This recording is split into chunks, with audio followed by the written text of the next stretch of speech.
So, Geert, I think that I agree with majority what you said recently, but I think that everything is somehow related to the politics. So I think that the politics are they rule the world right now, and there are these big tribal groups of people, but not with 200 people, but 2 million people or 200 millions of people. And they also in charge now. They dictate what we do, how we sleep, when we sleep, how we do things, and etc. etc. We can use the number of examples here. That I think that's the problem here. That's where we should be focusing on. But I sort of, based on my experience, I went through some situations with changing a system. From the communism to the capitalism, and I remember huge excitement of people, of entire societies. Group. Like we're talking about millions of people, right? Yeah. They were thinking like, my God, now we are free. Now we know what to do. Now we can do it the way we want it. There's no party anymore. We are free to do whatever we want. No, it's not the case. Yeah. Still, we within the capitalism structure, you need to have a government, you need to have a prime minister, ministers, all governmental figures. All this is the same as it used to be in the communism. The program is different. And you've got a group of people who actually were taken even from the leftish party, so from the former communism party, as left movement, and then the right guys saying, no, that's what you went through is piece of crap. Now we need to go and follow a different program. What happened in general, after a few years, people realized that actually it's exactly the same. It's freedom, which is freedom, this kind of freedom, which gives you the possibility now to go to Germany and buy a car in Germany, which is perhaps better quality, maybe it goes faster, but still takes you from A to B, and that's it. But the freedom is still not with you or with me. We still need to stick to some rules. And as you said previously, obviously we've got some commonly accepted rules, like traffic lights, for example, or the left driving or right driving. And those rules we commonly accepted as rules that we need to follow, and we all say yes, that's correct. Otherwise, we've got loads of people dying every single day due to the car accidents. That's something I understand, but the fact that we are told that now we've got a pandemic time, or no, you can now leave the country because we close the border, because we are in charge. Hold on, I am in charge. I am the individual. I want to say what I want to do. The others can say as well. But even if you say so, the government, do they listen to you? No, they've got their own program. They follow their own program, and they say you decided at some point to give a voice to me or to vote on me. Yeah. So now I will do whatever you want to do. No, they're not following what you want to do. They follow their own program. Once there's a time to change the government again, you will say, oh, no.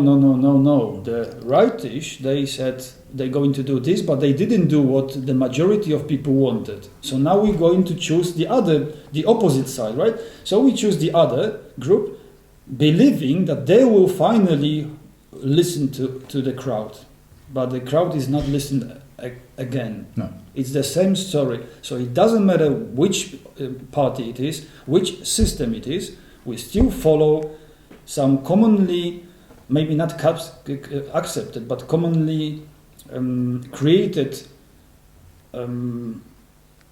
structures which we need to stick to. Yeah, but the trust you have in politics is maybe too early, because I think the politicians don't understand the things. They don't understand it like we don't understand what happens to us first. We have to study on it. So you expect, I think, too much from people who are even have the same improfessionalism as we have. if we would do that. So that will be always the coming years. You will be disappointed in politics. So you have to start in smaller communities, to start with what you think, what everybody thinks, as is needed for the future. So you have to start in smaller communities, in maybe the borders, the politics you're disappointed in make, but you have to start with it. Even in communities of 3 people, trying to understand. We don't understand what is happening now, so we have to talk about it with people and not with experts, because they don't understand the things too. But how do you want to fix the information crisis with a group of 5 people, or even 50 people, or 100 people, if you've got those structures about you, which limit you? What happens is the same as with sourdough bread. You put in your bread, in your what you make with water and oat.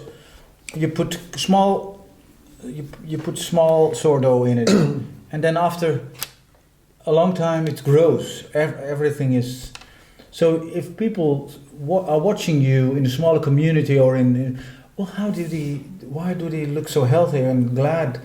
Then they will see that it's okay what you're doing. They are questioning you. What are you doing? What is the reason why you're so energetic?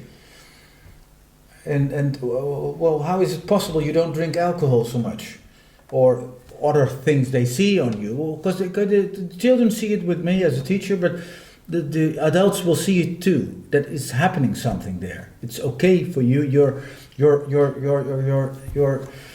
view will be different than the view of disappointment. And if you're coming out and don't see anything, well, good morning can be a big difference, and only doing this. So it will be work as a sourdough for the community. All those small communities with people who are loving the activity they do because they know why they are doing it.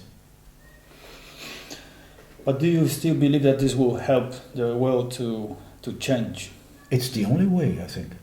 So let's assume you've got a group of 20 people, and there's a different group of people, 20 people, and all those small groups of people. How do you want them to overcome the existing system? But don't expect too much from the system, because then you can go and sit in your chair. You have to work on it all your. That's the thing. You have to work on it all your life. So I'm retired now within half a year, but don't you think the thing I learned to be interested in children? I worked on it for 25 years, and then after 25 years I got the result of working on it. It made it more easy to be interested for me. But you have to work it every day. So if I meet people after my retiredness, if I meet people, I have to exercise the same activity.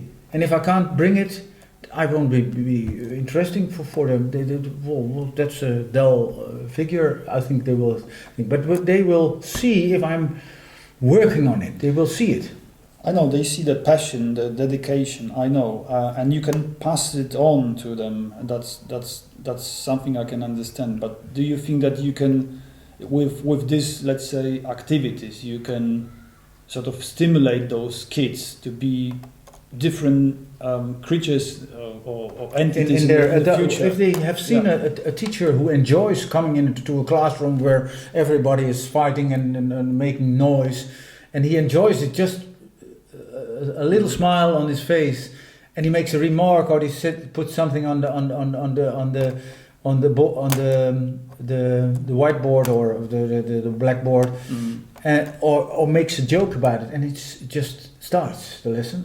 If they see somebody who's every day coming with some joy into the classroom, well, that's working as sourdough. It's working like, well, they will remember you as a, well, that's the way I want to be in life too. It will change. It can change one teacher on a school like that, or maybe 3 in 60 can change the world. You don't need everybody to be like that. Then it will be easy. Then it's only work. But to be easy to come into the teacher group who's always talking about the last program on TV, and then make a joke, and that's or teachers who come from a holiday and talking about next holiday. Well, that's not everybody has to be in love with his work like you want to be. You have to work on, but you can make a joke about it. If the holiday is just over, the first day they are talking about next holiday. Come on, or why are you doing this work? Do some other work. Go. It's do no something different. else. It's no different from what you're doing with this channel. You started this channel out of your own interest, but behind that is also a desire and a hope that it stimulates other people to think about existence and find some wonder in it, and go off and do the same sort of thing. Sit around the table and have these discussions with people. I'm sure that's in you to think like that. You're not trying to change the world. You're just trying to follow your own instincts and encourage other people by seeing it that they can follow their own instincts as well, their own impulses, and without being told to do so. And then that's important. That we're not told to be. If you're doing it out of your own interest and without the egotistical power sort of trip interest, because that's what they're doing, it does. If you're living an authentic life, a good life, inside, an honest life out of love, that touches people. And it serves as an example to other people, and they pick it up. It's like an alternative virus. It's a good virus, And it's not about changing the world in our lifetime. It's about living the way you want to live, so that more people understand more about living the way they want to live. And I think eventually that government is not going to be necessary anymore, because more people will be living for now that impulse of love and interest and self growth, and that's the stream that we're trying to evolve in humanity to a point where governments just are not needed anymore. Not trying to grow a movement to overtake the government, but to make it not necessary anymore. I can sort of agree with your statement, but I think that this will be really long. Yes, it is long. I'm talking about 1,000 years. Yeah. I mean, I've got no hope of seeing it. I don't, but that's why I can relax into it, and that's why I don't get angry at it. Because what's the point? I'm not going to see it change. You need a real difficult sort of love for it. Yeah. Because when I started working on the school district 23 years ago, this was a school with really flat organization, and then we had to how you call it, bestuur, in management to join a group of schools of 12 schools, and in the first, I think, 15 years, they wondered, why is your school the only school that we have no single problems with it? You just do it yourself. And then the school got a little bit too big, and then it was more the one who was leading it here in the school, the director.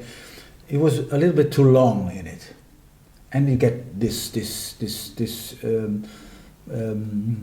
pandemic, lockdown in school. It was really hierarchic. So I saw, well, this is really going down. It was really inspiring school to begin in. It was 15 years, and they admired us. They did never put the question, why is this school have no problems with colleagues and children? It's a difficult school with difficult children, and they still don't have problems in the organization. So why they didn't put the question? I really wondered about it. Why don't they put the question to us? Yeah. Well, what type of school are you? And now you see the thing going down.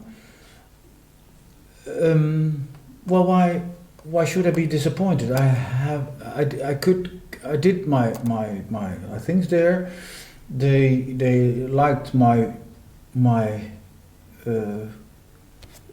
giving being a teacher there. They liked it and still like it. Parents liked, children liked it.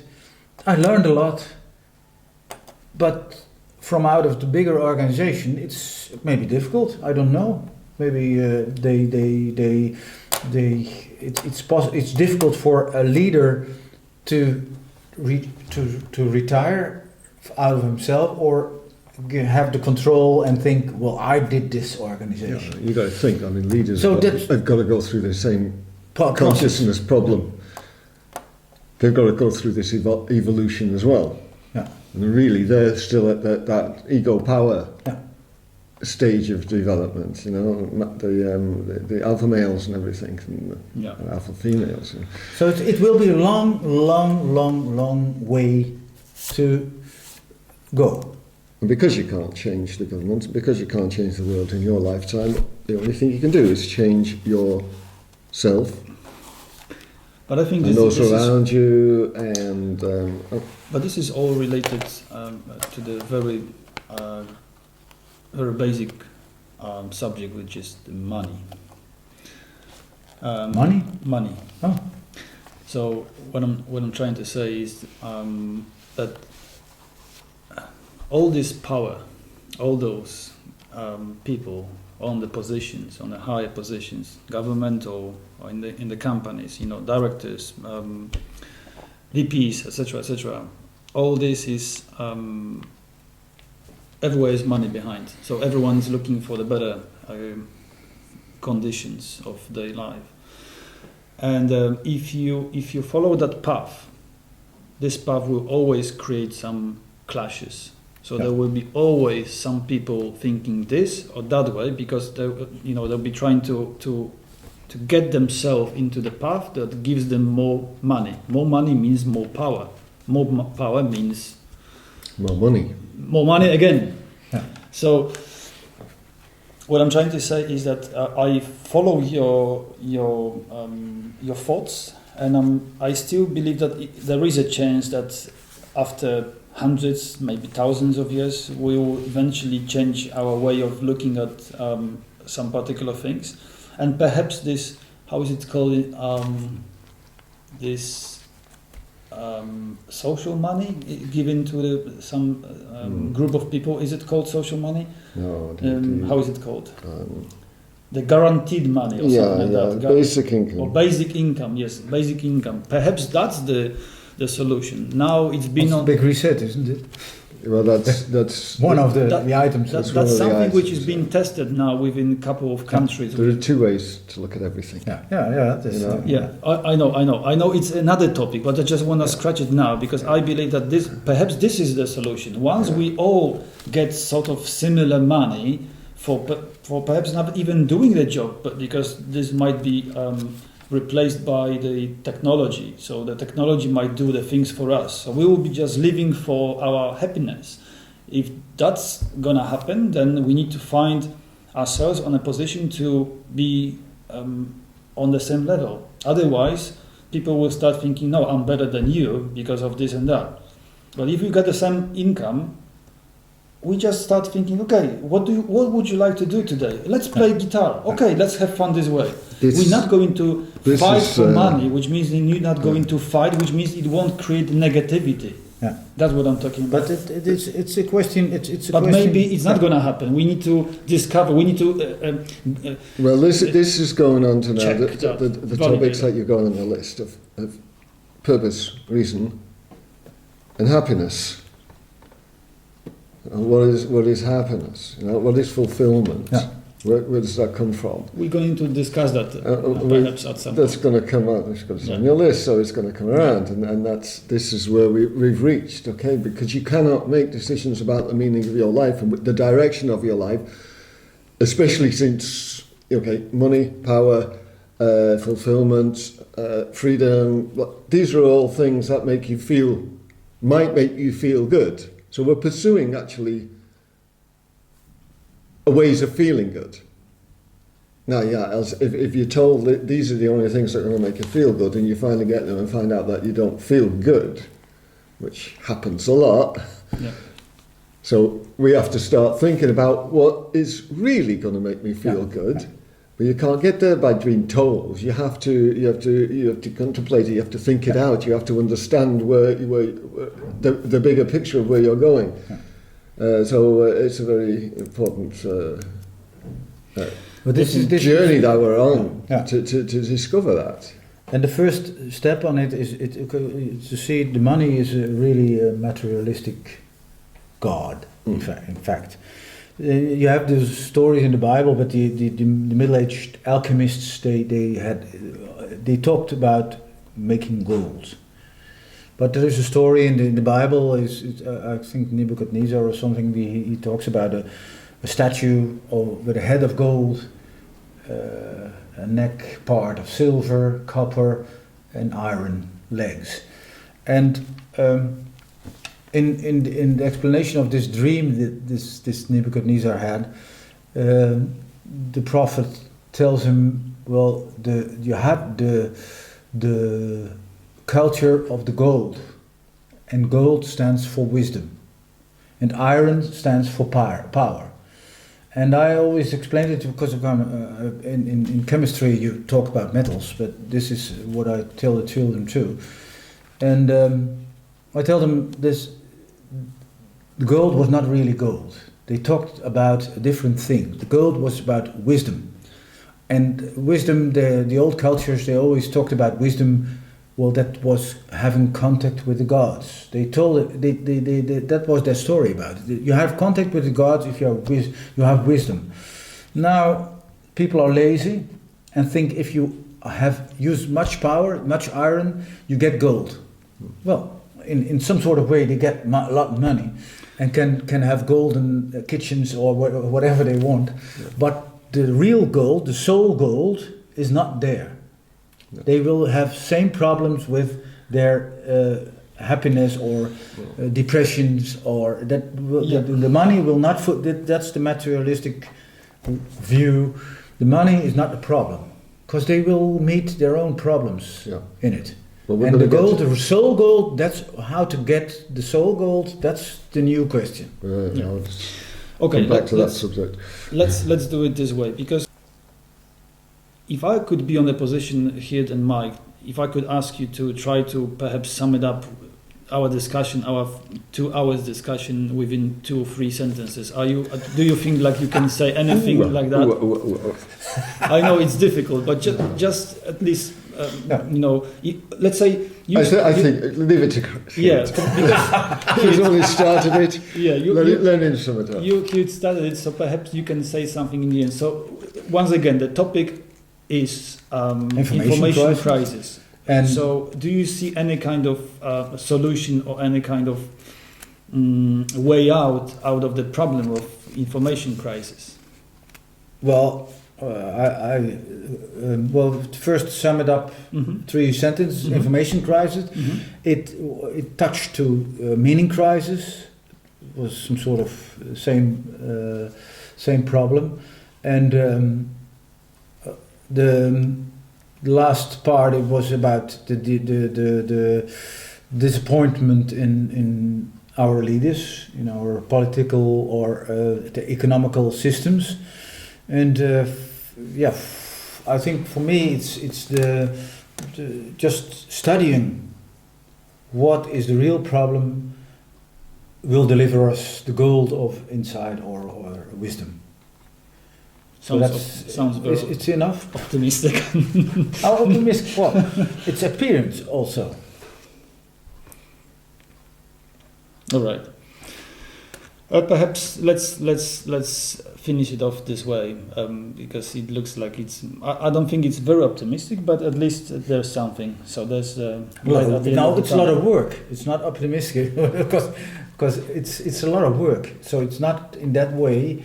Most people don't choose that way because it's too much work, they think. But it's nice work to do. But thank you very much. I hope you enjoyed that, same as me, and I hope you enjoy that as well. See you next time.